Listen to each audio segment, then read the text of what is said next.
Hi everyone, today I'm going to show you that how you are going to check or view live your code and the HTML which you are going to see that one.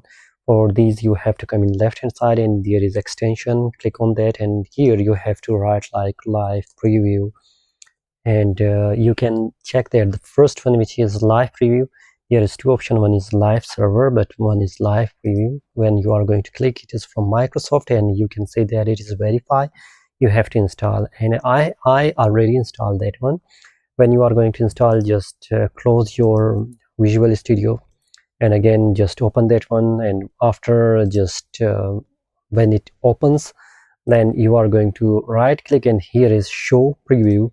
You have to click on show preview and here you will see your website. For example, if I'm going to change that professionaltutorial.com, you can see that the live version is here, and anything which you want to change, you can change that one. For example, the beauty, you are going to change beautiful model, and you can see that it is exactly changing live. I hope you got the idea. If you like that video, just don't forget to subscribe. Thank you.